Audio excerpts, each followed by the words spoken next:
রুটি বেলতে আলসেমি লাগলে এই ট্রিকটা কাজে লাগাইতে পারেন। একটা রুটি বেলবো কিন্তু বের হবে দুইটা রুটি। আমরা তো নাম দিছি দোস্তি রুটি, কারণ দোস্তের মতো এই দুইটা রুটি এক জায়গায় লাইগা থাকে আর খাইতে যে কি পরিমাণের মজা যেটা বলার বাইরে, একদম পাতলা পাতলা হবে সেই রকম। আর এইটা বানাইতে বেশি একটা পরিশ্রম করতে হয় না। আটার মধ্যে অল্প একটু তেল আর লবণ দিয়ে ভালো মতো আমার নানু আগে মাখাই নিছে, আর তারপর কুমকুমা পানি দিয়ে আটাটাকে ভালো মতো মাখায় একটা সফট ডো বানাই নিবে। আর ডোটা মাখানোর পর এটাকে কিন্তু 10 থেকে 15 মিনিট রেস্টেও দেওয়া লাগছিল। আর তারপর এটা একদম সফট সফট হয়ে গেছে। এটা থেকে একদম ছোট ছোট করে 4টা লেচি কেটে নিছে, কারণ আমরা যেহেতু 4টা রুটি বানাইতে যাইতেছি তাই 4টা লেচি কাটতে হবে, কিন্তু বেলা লাগবে মাত্র 2বার। এটাই তো হলো দোস্তি রুটি বানানোর আর খাওয়ার মজা। তো এখানে লেচিগুলাকে এরকম চ্যাপটা চ্যাপটা বানাই নিছে, আর তারপর তেল নিয়ে নিছে যেটা সয়াবিন তেল। তো 2টা লেচির উপরে এরকম তেল মাখাই নিয়ে দুইটা একদম একটার উপর আরেকটা এভাবে করে লাগাই দিতে হবে, আর তারপর হাত দিয়ে চেপে চেপে এরকমের বানাই নিতে হবে, যেটারে আমি রুটির ছোট ভাই বলি। তো এরকম আরো 2টা লেচির উপরে এরকম তেল লাগাই দিয়ে একটার উপর আরেকটা দিয়ে খুব ভালো মতো চেপে চেপে রুটির ছোট ভাই বানাই নিতে হবে, আর তারপর বেলাবেলি করতে হবে আর কি। তেলটা অ্যাপ্লাই করার পর হাত দিয়ে খুব ভালো মতো এটাকে চেপে চেপে সাইজটা একটু বড় করে নিতে হয়, আর তারপর বেললে খুব সুবিধা হয় আর কি।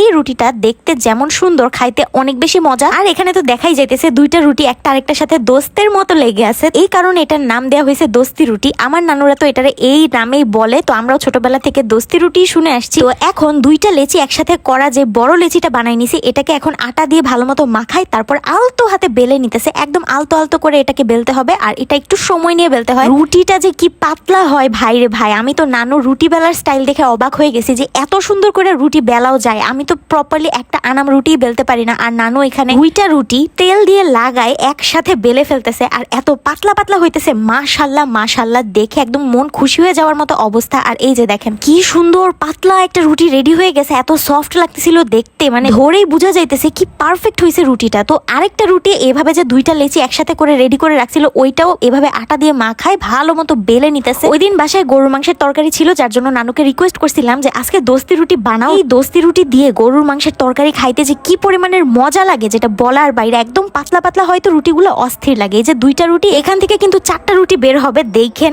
অনেক বেশি সুন্দর লাগে। এই রুটিটা মাছ বরাবর যখন আলাদা করবে ওই সিনটা আসলে অনেক বেশি সুন্দর। তো এটার এখন সেকতে হয়, আর এটার মূল টেকনিকটাই হলো সেকার সময় এটার একদম আস্তে আস্তে করে সেকতে হয়। জাস্ট এপিটোপিট করে উল্টায় উল্টায় সেকে ফেলবেন, কোনো লালচে লালচে কালার যাতে না আসে, এরকম সাদাটে সাদাটে করে ভাজতে হবে। আর বেস্ট রেজাল্ট পাওয়ার জন্য অবশ্যই তাওয়াতে ভাজতে হবে। আমাদের বাসায় তাওয়া আছে, কিন্তু তখন তাওয়া অন্য কাজে বিজি ছিল, যার জন্য ফ্রাই প্যানে ভাজা লাগছে। তো ফ্রাই প্যানে ভাজার কারণে হয়েছে রুটির মাঝখানটা তো ভালো মতো রান্না হয়েছে, কিন্তু চারপাশটা একটু শক্ত শক্ত হয়ে গেছিল, যার জন্য নানুর এটা আলাদা করতে গিয়ে একটু সমস্যা হয়েছিল। মানে চারপাশটা একটু বাড়ি দিয়ে তারপর আলাদা করে নিছে। তাওয়াতে আস্তে আস্তে করে সেকলে হয়তো এটা সমস্যা হইতোই না, এক টানে এটা ছিঁড়ে চলে আসতো, 2টা রুটি আলাদা হয়ে গেছে। এত সুন্দর আর এত পাতলা। আর একটা কথা বইলা রাখি, এটা টেস্ট কিন্তু নর্মাল